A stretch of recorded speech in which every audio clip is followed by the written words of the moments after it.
Hello, everyone, and welcome to another review here on Pez of the Mind. I am James Phoenix. With me today is Chriz the Mole. Hello. And Anastasia Lazerbeam. Hi. And today we are here to talk about... He's on my shirt somewhere. Where is he? God damn it. No, you could just do this. There you go. Oh. Spider-Man. For people who actually bought the comics. Woo! Indeed. People that have unlimited funds. At any rate, we are here to talk about... I was just saying that before we get to the end, and you recommend people buy it, but never buy it yourself. I'm okay people rent it from the library. That's what it's there for. I thought it was there for people to hang around inside when it rains. That too. Yes, we are here to talk about Spider-Man, who is somewhere on my shirt, Lord only knows where. But we are going to talk about the recent event, event in Spider-Man called Spider-Verse. Yay! Is this the recent event? Well, I didn't say it's a recent event, not the recent event. Yeah, because I've also got the clone conspiracy. Yeah. No, I know there's been a few things since then, but it's a recent Spider-Man event. Yep, and we're just doing these two. Yes, it's the Edge of Spider-Verse and then the Spider-Verse proper. Yep. There's a ton of heart underneath all of this energy, and it's got the kind voice you won't find anywhere else on the stands. Newsarama.com. I've never heard of that website. Fair enough. I've linked you to it a bunch of times. It's literally one of the big sites of comic book news. Oh, okay. But yes. Fair enough.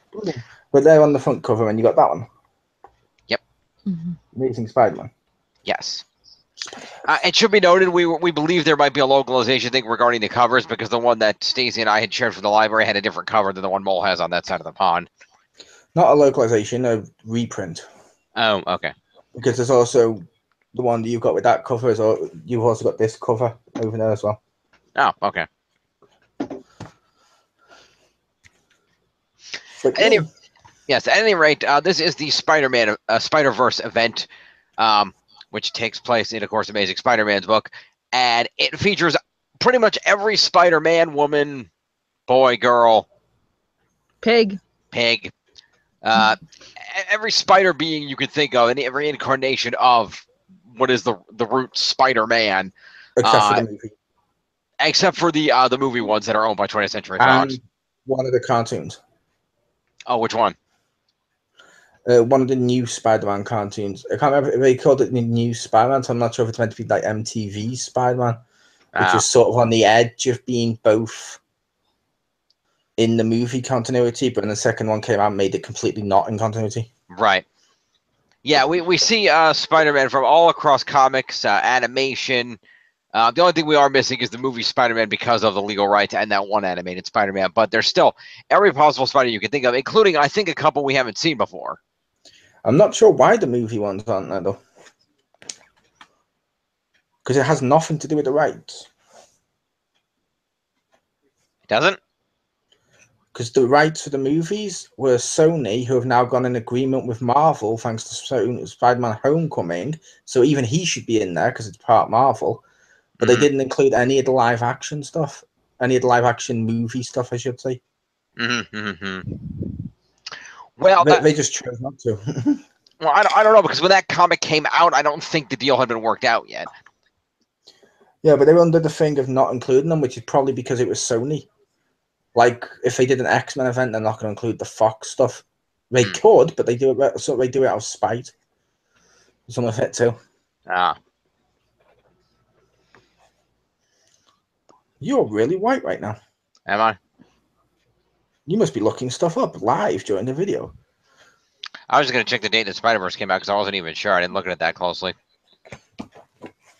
You could just put it on the cover somewhere. 2015. Yeah, okay. So I probably did have the deal by then because I think so. Well, when did Civil War come out? Was that last year or the year before? I don't remember. Last year, same year as Batman v Superman. Right. Okay. So yeah, that's probably why. Because at the time they probably had an embargo because Sony didn't want it because they were not in total cahoots yet. They announced Spider-Man about a year before the film came out. He was in one of the first trailers. Yeah. Okay. Fair enough. They probably just didn't do it because they didn't want to do the movie ones. Because to be fair, how are you going to make them that much different when some of their costumes are very similar? That's true. But regardless, first of all, we start with Edge of Spider-Verse, Yes. an anthology series which covers some good stuff and there is some bad stuff in this one. Quick, pull your comic out, Jim. But no, the reason I say there's some good stuff like Spider-Man Noir, that's cool. Gwen Stacy, Spider-Woman, that's cool. But when you have there's the What If Spider thing, but when you look at that, there's like 2 of them, which is a big chunk of this because there's only 5 stories. But there's Robot Spider-Man or Spider-Man, Spider-Girl. But you're like, logically, shouldn't there just be one of them and do original concepts for all 5? Well, there was one that was Spy/Dur. What was the other one? The other one was, is it Aaron Aikman, the Spider-Man that's like an Iron Man suit? Oh, yeah, right, that guy. Yeah, and it turned out his wife was being manipulated by a spirit that had possessed her dead daughter, right? Yeah, this guy, which is, I understand they're slightly different concepts, but those 2 are too similar for me. Fair enough. Mm-hmm. Now, you do get that guy. Yeah, that was a man spider. Yep. Because his Uncle Ben's abusive in that one. Yep. Like, he just beats the shit out of him. And then eats people. No, I mean, Uncle Ben just beat the shit out of him. Like, Oh. when you saw him being whipped and you see MJ just crying in her room overhearing it, it's kind of tragic. That's not our Uncle Ben. No. But I like that one just because it gave us Spider Gwen, as people call her. Mm-hmm. It and does. as the comics are called. I like Spider Gwen. Yeah, it was a nice tease for a number of these spider beings who would be appearing in the full Spider-Verse arc. Even though a couple of them didn't quite make it in, it was a good introduction for some of the new ones that people didn't really know that would kind of establish them in a quick one-shot. Technically, they all make it in. Well, they refer. Oh, yeah, I guess the body of the man spider makes it in. Yeah. No, I mean the Man Spider one. He was just being eaten to establish the villain was the point of that one. So the villain's in there because the Man Spider you see in the comic wasn't that Kane? Yes, but I mean, in the earliest scene where they're sitting around the dinner table and they have all these spiders that they capture on the dinner table, the man spider's body is there, and they're technically not dead because if they were dead, they couldn't suck the life force out of them. Yeah, but when you go through that and you see all the stuff, the reason I say they're technically references, there's so many. Like you get shots of all of them, so they technically appear. Nice. The only one that's really shown though is her. Yeah. Which means I think they intended her to be a splinter. Perhaps. Also, I will note, just looking at your Spider-Verse book there, that looks a lot thicker than the one we have. So I think you probably have extra stuff in yours. I'm not sure. The one I recommended was just It's Amazing Spider-Man Volume 3, which is 9 to 15 collected. Maybe it's because it's soft cover; it looks thicker. Yours should have been soft cover because we said paperback. I didn't get any hardbacks. What did you get, Jim? You're right. It was soft cover. It just didn't. It wasn't that thick. No, Okay. it's the same stuff. Okay. Anywho. Or it's supposed to be anyway. Right. Anyway, so after Edge of Spider-Verse establishes a number of the new spiders that we're going to be seeing, we go into this Spider-Verse arc proper, which starts off with basically Peter Parker being confronted by a variety of these spider beings that exist in the main Marvel Universe, the 616, as it is commonly known. Technically, it starts off with a fake out. Oh, that's true. When it turns out, when he's like, "Oh yeah, I've killed you on many Earths. We're not on Earth," and then it suddenly goes boom, and you realize he's the Spider-Man of a moon. Oh yes, the lunar Spider-Man. That was cool. Which was like, oh okay. Yes, the villain in this arc is a recently established villain known as Moreland and his family, who are beings that exist apparently on Earth 1. And effectively, they have control over the web of life, and they feed on spider beings from the multiverse. Yep. Which is interesting. Kind of want to see Moreland in a movie now.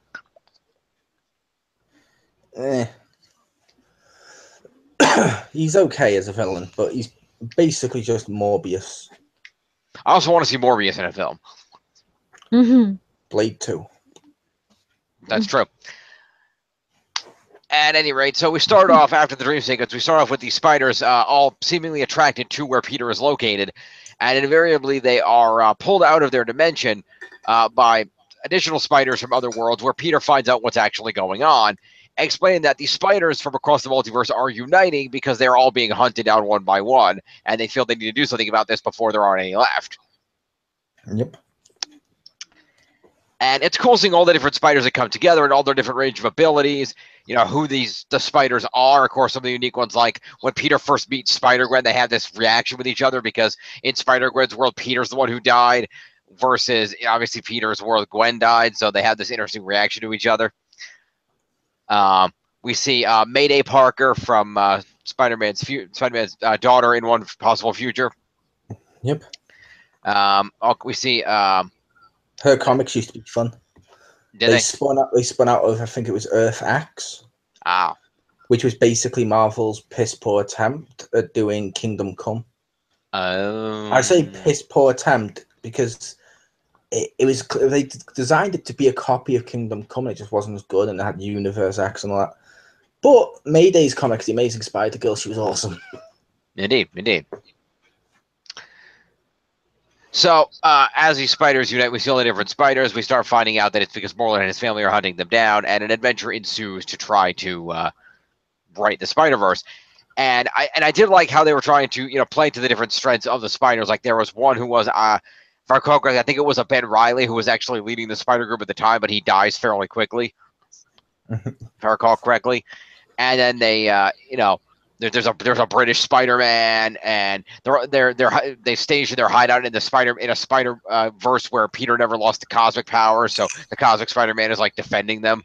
And Superior's back. Yeah, and then they find out there's another team of spiders that's been gathering where Miles Morales is, and they're being led by the Superior Spider-Man who somehow got knocked out of time. Yeah, they did explain that in one of the Superior Spider-Man issues. He did suddenly get blasted out of time. And then returned, and they basically tied that into this, which is very cool. Just so he could be there, which is cool. It's cool, but fuck Superior Spider-Man. Yeah, but it is fun seeing the interesting reactions to all the different spider beings that they run into, ranging from varying forms of Peter, ranging to Spider Pig. Yeah, Spider Ham, of course. There's a Spider Monkey. There's Spider-Man with the Spider Buggy, which is great. I did like that, just being completely destroyed in a couple of seconds. Yeah, Mech Suit Spider-Man from the Japanese TV show. The Japanese one was shit. It was terrible. If you like Spider-Man, it was terrible. And he came with the manga Spider-Man. And of course, you get that.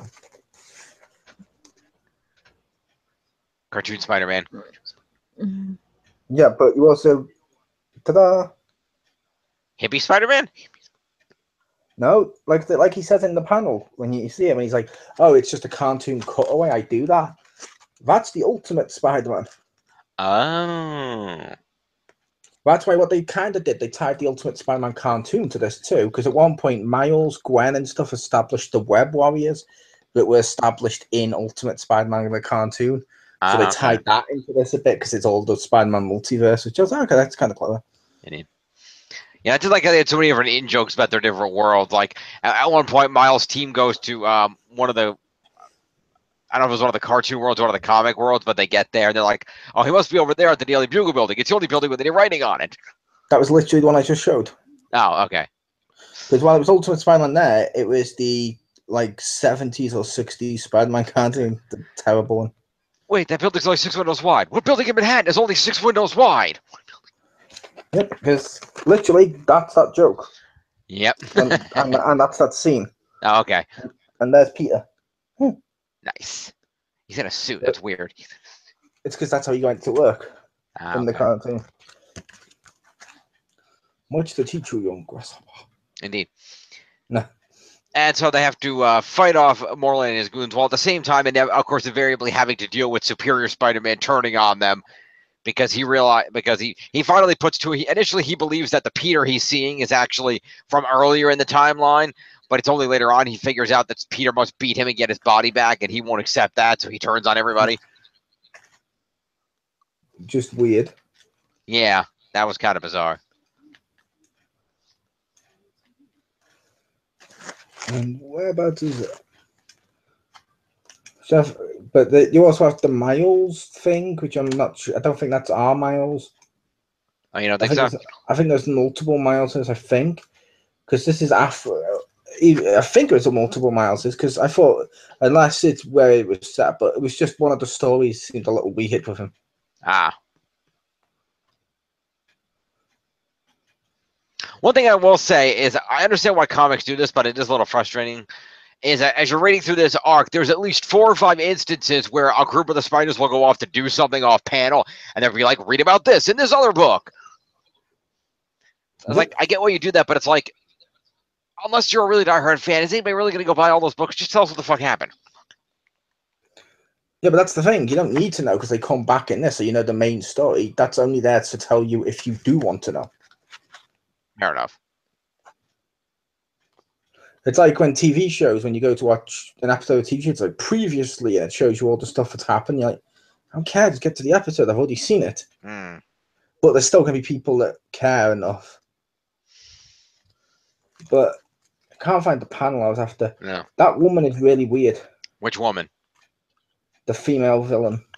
Oh yeah, I liked how because she was a female, she didn't really do a lot of fighting, but she went out hunting with her quote unquote hounds, which are just captured versions of varying Spidey villains from the multiverse. Yeah, which I thought was just weird and kind of shit. Because at one point she has an army of Green Goblins and they're ineffective against 2 Spider-Men.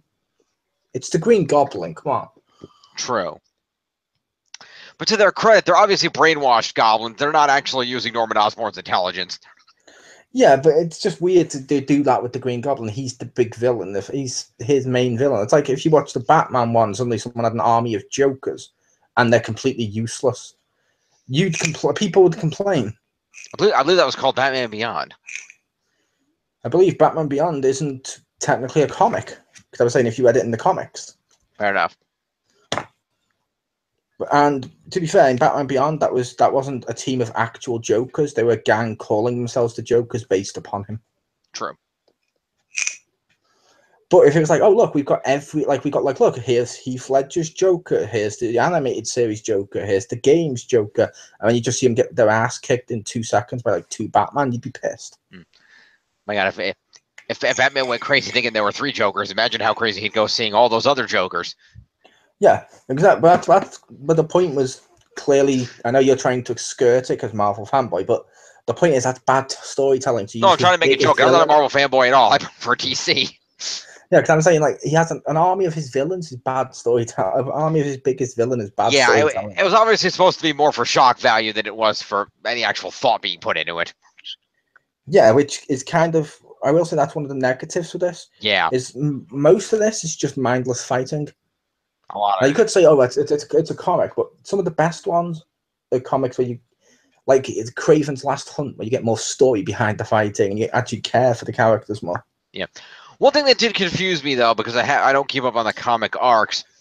So, this Moreland and Family Group had a hold of this supposed Web of Life. I thought Madam Web controlled that. I know they showed the current Madam Web in, like, a hospital bed somewhere, but what happened to the previous? Yeah, what happened to the previous Madam Web, and how come the Madam Webs aren't controlling that thing anymore?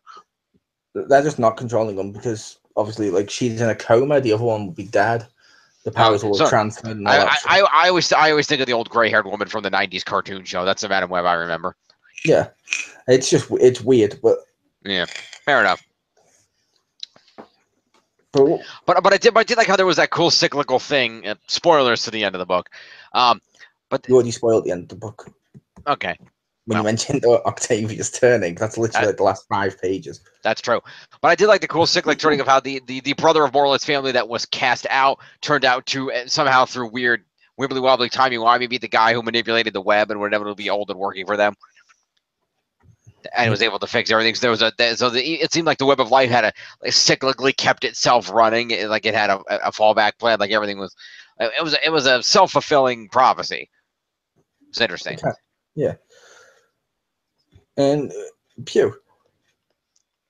I was going to say to you, what did you think? What did you think of some of the stuff we've mentioned so far? Yeah, you've been awfully silent. It's probably because we've been talking, so she hasn't had a chance. No, it's because she's muted. Stacy, you're muted.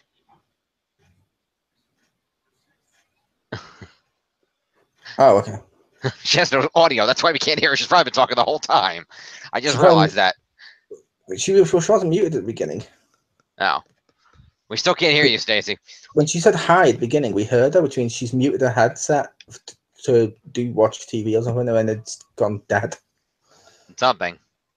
Because I know that glitch happens sometimes. Does it? Oh, I hate that. Well, anyway, I really enjoy the arc because I've been a fan of Spider-Man for a long time, ever since the 90s cartoon shows that really made me a fan of Spider-Man. So it was really cool seeing all these different spider beings. It reminded me kind of the finale of that cartoon show where Peter Tito with a bunch of spiders. Mm-hmm. Yep. And Pew's back. Hey, can you hear me? Yes, we can hear you now. Woo! I was wondering to say what Mole said about how like there was like a whole lot of bouts of fighting and not as much like story percentage wise. Yeah. Like I kind of like missed that like a little bit. I wish there was more like story and stuff like that. I mean, I like the story that there was, don't get me wrong, and the fight scenes are cool. I just wish it was more like, I don't know, guided, I guess. I could see that. And you had like old man Uncle Ben as Spider-Man and stuff. That was a cool one. I like that. But the fact that he felt like he failed because his world got nuked into oblivion and he didn't stop it. And then the look on Superior's face when he's like, maybe I could have stopped Otto Octavius. That was great. And he's just like, no, this one's clearly inferior to me. I wouldn't have made that mistake. Yeah. But when you read through it, you're just like, okay, it was a cool concept. I do like the concept. Yeah. Some of the execution's not that good. Mm-hmm. Like, one thing I didn't like was the whole totem thing. I know they've done that in the comics before, where they mentioned the other and the bride. Yeah. And stuff like that all the way through. And you're like, I'm not sure if anyone here remembers Spider-Man the Other. That's not a good story. I don't remember that. Yeah, you should go read it. It's not good. Okay. But yeah, basically, yeah, and they included, but they still tied in stuff like that. So I can understand why they would, because it's part of the history at that point. But and speaking of the old man Uncle Ben, I did like how it was fucking Octavius that had to give the speech to inspire him to work with them. That was kind of a cool twist. Well, I will say, totally, I'm not sure if anyone else did, totally called it was Uncle Ben. Mm-hmm. You did. No, I didn't call it to you, Jim. I didn't mention it to you. But I was on about, I called it was Uncle Ben when you're reading through it. In the first page, it's like, oh, this is an old man, but we're going to reveal his identity later. The second you saw him with the little caption, my first thought is, oh, it's Uncle Ben. Mm-hmm. No, but that's, you misconstrue. That's not that character.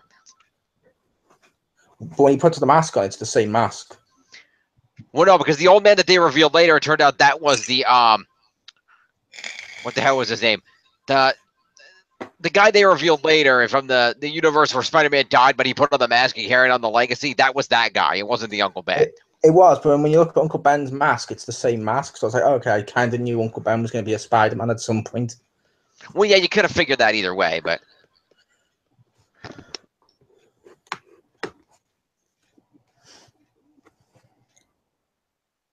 Anyway, we lost him.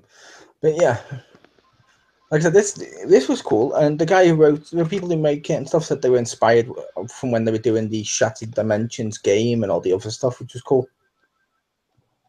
Stuff in here. A lot of it's just fan service, or you could argue that's what you'd want from this. But like I said, personally, I would have rather had more story. However, it's still good because, like I said, that gave us Spider-Man. Yes. I can totally agree with you on like a whole lot of fan service. Yep. Like they included Spider Buggy, who's from the actual comics, which I know Jim mentioned. Oh, they included the Spider-Man as the Buggy, but the Buggy was from 616. The boogie? Just throwing it out. Spider Buggy was from the 616 at one point. I have no idea what that is, but okay. Spider Buggy. You don't know what the Spider Buggy is? No. The car. Oh, the buggy. Sorry, I couldn't. That's what we kept saying. Spider Buggy. Because you use it when you say with your accent, it sounds like boogie. Well, Pew understood me. Yeah. Well, fine, that's Pew. I Yes. couldn't understand, but yeah, it's the spider buggy. But yes, like I said for people, just to be accurate, Spider Buggy appeared in the comics. So technically, Jim revealing, oh, and it had the spider and it had the buggy. Of course, it fucking did. You're reading his comic. Mm-hmm. That shouldn't be a shock. Okay. Now, is it supposed to be an incarnation to Speed Buggy? Because it kind of looked like Speed Buggy. It was just meant to be a similar one because it is a buggy, but Fair it's enough. just weird. But the fact that he was driving it and it was literally going. Yeah, they've had that in the comic, and they've had that in the comics, and they had it in cartoons. It's the buggy's not good, but yeah, It's still that's the whole point. I was almost surprised we didn't get a what if Norman Osborn was Spider-Man and Peter was the Green Goblin. Yeah, I would have thought Harry would be more likely, but either way, an Osborn as Peter would have been cool. Yeah, but I just meant to turn it on its head, Yeah. sort of like the Red Hood Owlman twist. I don't know that twist. The one where when you go to the world where Owlman is a villain, and they did this in like Batman Brave and the Bold, and they've done it in one of the comics. Joker is actually a good guy called the Red Hood. Oh. Trying to take down the villain of Owlman, who's Batman. Ah, fun. Yeah, I thought they'd do something similar, but I always thought in that world the Joker was a hero called the Jokester, and that his ex-wife married the Riddler. Yeah, that's what I was talking about when I mentioned like they did it in Brave and the Bold comic and stuff as well, where they made it so he never, when he fell in the acid, he didn't let it break him and just put the Red Hood back on. Ah. And I'm like, oh, that's cool. That's a cool little twist. But yeah, that is a lot of cool little twist. I have to read that. But I kind of wish they'd done that. I did like the fact we got multiple man spiders. That was cool. I liked Man Spider in the 90s cartoon and stuff like that. Every time I see a Man Spider in there, it's cool. My favorite Man Spider was not included. Which one is that? Peter Parker's son. And don't get confused with May Parker's brother. They did a what if comic where the child survived and then it turns into Man Spider and just eats everyone. Ah. Interesting. Yeah, I like the what ifs. They need to bring them back properly. They did some recently, but they weren't that good. Yeah. But let's start from what ifs, like what if Peter killed Mary Jane with radioactive semen, because we don't need that one. That wasn't a what if. Really? That was one of the things that they said it was going to kill him. It was something to mess with his head. It was stupid. Oh. Fair enough. It was stupid. Like it was stupid. The whole thing of Norman Osborn got Gwen pregnant before she died, thus trying to ruin Gwen's character. Like, oh, fuck off! She wouldn't have had sex with. Yeah, no, don't do that. Norman Osborn. That's creepy and stupid. But like I said, this is good. I like this book. It's very good, and I encourage people to go either rent it from your local library or pick it up if you have the opportunity. Yeah, it's not the best. Like I said, it's not the best. Like the story's really all over the place. Now you could say you need to get the other ones, but really, whenever you get one of these, like if you buy Civil War, let's say, and you read the Civil War book, you know what's going on. You don't need all the tie-ins, which some of them were shit. Mm-hmm. It's the same thing with this. This is the main story. The main story shouldn't be just mindless fights. Yeah. And like, oh, look, here I come, and I've got my army, which includes Rhino tied up and Craven tied up, and yeah, fuck it. Yep. But I will say one of my favorite lines was to Doc Ock. Okay. One of my favorite lines in there was the line to Doc Ock when it's all the spider people are beating the shit out of him and capturing him. He's like, really, you're just gonna do this? You're not gonna face me one-on-one? He's like, says to the guy who invented the Sinister Six, and he's like, touche. Yeah. And I'm just like, that's brilliant. Yeah, says the guy who came with the Sinister Six, touche. He just gets his ass kicked. And I did like how at the end Peter made the point that this just prove all, Doc. I'm the superior Spider-Man. Yep. Although, to be fair, he actually told him almost what's going to happen. Hmm. Because he told him the day will come when you sacrifice and get rid of the body, and admit that I am the superior Spider-Man. Yep. Which that was cool. Indeed. So it was a lot of fun. It's cool seeing all the spiders together. Well, I was shocked they didn't go out their way to do more Iron Spider, like a world where the Iron Spider had survived more. Because I think you may have seen it a little bit in one of them, possibly. But with the fact they've got a hard on at the moment for all Stone Things, Iron Man. But I will say, what the hell's up with this panel? Let me focus on that panel. Right. Hang on, hold it. Wait, go back over to Mole. The hell? That's why I was asking. What the hell's up with that? Okay, then. That was near the cosmic service. Yeah, I'm surprised some of these you didn't remember, but yeah. Now Silk's in it, which is good. She's in the normal comics. Yes. She's the bride. Also, fan service. Yes. Naked Spider-Ham. But yeah, it's weird. And at the end, it just sort of fizzles out. Where they do, and they're like, okay, let's just go for a portal and end the day. Yeah, sure. Well, that is a good joke at the end. Where the woman thanks Spider-Man. It's like, wait, what dimension am I in? Wait, somebody thanked me? No, it's true enough. I like that. That's cool. Mm-hmm. Although, I'm surprised, it seemed a little... I'm surprised Venom wasn't in this. But I suppose if it's a Spider-Man, you wouldn't really count him, even though he's got the same stuff. Well, there could have been a world where Peter kept the black suit. You do see him in the black suit. Oh, okay. But him having the black suit is not a Venom equal. True. Because he is right there. Oh, yeah. Okay.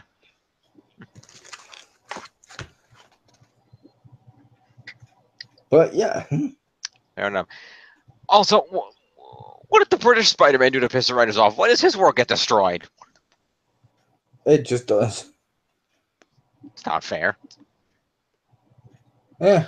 Although I did like how the other Spider-Girl chose to stay with him, and they were going to work as the agents of the Spider Multiverse or whatever. Yeah, because that's one of the things with that is they needed to sacrifice one of the worlds, and let's face it, most of the others are exactly the same as New York. Which is weirder because they already did the destroyed New York, so they wanted something different. With the nuclear stuff. Oh, zombie Spider-Man does appear. Does he? Oh, cool. Yeah, in one of the panels you see zombie Spider-Man. He talks normally. I'm just like, it's zombie Spider-Man. I didn't see Ape Spider-Man, assuming he was in that. Yeah. Marvel Apes. I remember, and I think it was in one of the Edge things, so they did, one of them, or at the beginning, they did go out of their way. No, it was one of the, I think it was early when Morley went to the world, but they did go out of their way to keep Peter Parquois in there from the 1608 world, is it? Yeah. Thought that was cool. They went out of the way for that one. I did like the fact they included Indian Spider-Man. They did. And I like how he had, he had this crisis of, I'm clearly just an Indian Peter Parker, and they're like, well, what if we're just all an American you? Yep. Which, to be fair, the Indian Spider-Man had its own comic. It was actually pretty cool. Oh, okay. That's why I was like, oh, it's so cool. He's actually there. He's actually getting remembered. Yeah. Like when they teamed the Japanese one up, they had the Spider-Man, the Japanese one I didn't like. One of the manga ones from Black and White Sketches, but they also had the one everyone referred to as Spider Manga, where he's from the Ninja Spider Clan. He's got the gloves and the gap and then the shoulder. And I'm like, oh, that's so cool. I like the Black and White Spider-Man. Also, one thing that did confuse me though, because I couldn't figure this out because is 2099 the future of the 616 or a separate parallel world? Both. Okay then. The reason I say both is like when Brand New Day happened, 2099, they suddenly did one with him where he suddenly was starting to feel the effects. So it's the future, but because stuff keeps changing in the 616, it has like the trickle down effect that then eventually gets to the 299. So it's kind of both. Interesting. Because they sort of, I was like, oh, Miguel O'Hara's trapped into modern day 616. I'm like, oh, okay, so they're establishing that as the full future. But then it was like, oh, but is it really? Because then there's people hiding out in the 2099 world, because that's where Superior and his gang are hiding out. And then they use the 2099 tech to fix the mech suit. Yep. When old man Peter comes back in a white coat with hair, and he's like, "Great Scott, we need to get you back to the future." Yes. That bit didn't happen. It should have. Call all the future stuff going on. Tell me the little big head animated Spider-Man wouldn't have made that joke. He probably would have, but that's one of the reasons I don't like that show. No, the reason I don't like that show because they keep doing the shitty Family Guy cutaways, and they've turned it into Deadpool. Oh. Well, I'm like, Peter's funny, but Peter is more reserved and calm. He does the sarcastic stuff when he's Spider-Man as a way to cope and to distract his enemies while also trying to cope for his own fear of his ass kicked. He's very nervous. Yeah, he's not supposed to be Deadpool, where like even in high school he suddenly stops, breaks the fourth wall, addresses the camera like Zach Morrison. Or Zach Morris, and starts to then just go back to normal. No, fuck off. He's not. No. Like whenever you're nervous, there's often a human reaction to say something when nothing's being said. If you're nervous, and that's kind of a thing. Yep. Although, if I can find it again. Speaking of that, just because it's really funny. Where is it? There it is. An actual Deadpool Spider-Man. Ooh. See, you got loads of them when you look at all of them. Nice. Like going through them all, there's loads in there. There's one where he's basically looks like Luke Cage. There's ironically a Spider Hulk. Yeah. Ironically, considering earlier in the comic we had a Bruce Banner who was Spider-Man and not a Hulk. Yeah, that's why I was in about that's ironic. But yeah, you got stuff like that with the Doc Ock arms. Nice. Even though Superior's in there. So some of these you actually do see. There's a Human Torch, Spider-Man and stuff. It's kind of cool. And you get to see like the comic ones and stuff like. Where's one of the original cartoon Spider-Man? Oh, that's Spider-Man and his amazing friend Spider-Man. Yeah, which is the same one as that cartoon where with the buildings, because it's the same animation as that. Look, I like that. I was like, oh, that's so cool. Neat. And I'll admit, I did like Spider-Man and His Amazing Friends. It was a good show. It was. But yeah, the whole hierarchy structure is weird, where like out of nowhere, not Odin appears. Yeah. And you get it's just the scrolls being teleported, and you're like, oh, come on.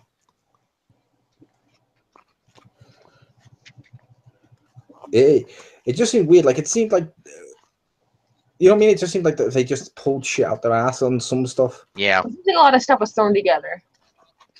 It was. It was. But I did like May Parker gets a happy ending. Woo. She does. Yeah, she gets to thanks to the Uncle Ben from the nuclear universe. Yep. Nuclear. It's pronounced nuclear. Nuclear. So, by the way, in Mayda's continuity, did Peter die? Yep. Okay. That's what they're saying, but yeah. Because I knew he was missing a leg. I didn't remember him dying. Yeah. Which he was missing a leg because he lost in the fight with the Green Goblin, which was cool. Then she had her own Green Goblin, and I think, based on what they were saying in the comic, I assume she died. I didn't pick up some of her later ones. Yeah, we have the first one, the introduction of her. At one point, it went omnibus only or digest only, and the digests weren't out here. So I'm like, okay. Yeah, we have the origination of her Adventures in the Library, which I read through, and I saw, there's Normie Osborn, Harry's son, and he's come back and he wants Peter, but then it turns out Peter's crippled, he can't fight him, so Mayday developed the powers, and she puts a suit on and fights him off. That's pretty cool. Yep.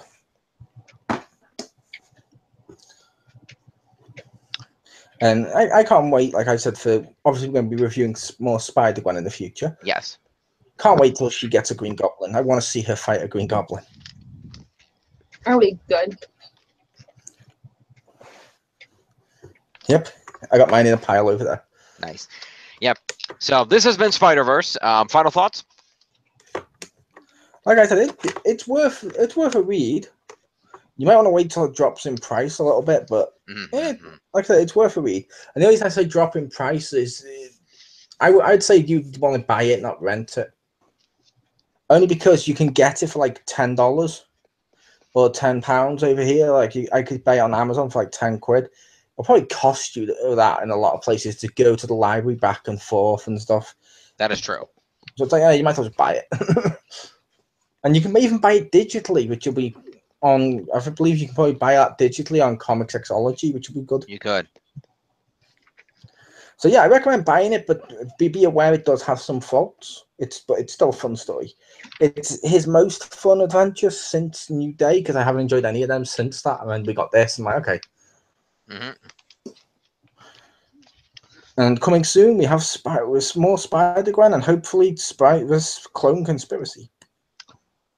I'm good for that. Stacey, Stacey, what are your final thoughts? I like this. I'd say go to the library and get it, only because I'm cheap as fuck. So, and I really have a library right near me. If I had like a library farther away, then I probably would have bought it. That's fair. If you happen to like literally be 5 minutes away from the library, like I am, just check it out. It's pretty cool. Although it's kind of like, I'm not gonna say a clusterfuck, but it's just like a little bit like hard to follow. Yeah. Yeah, if you're 5 minutes from a library like Pew, but instead of going to that library, insist on going to a library that's way out of the way, but on your way to work.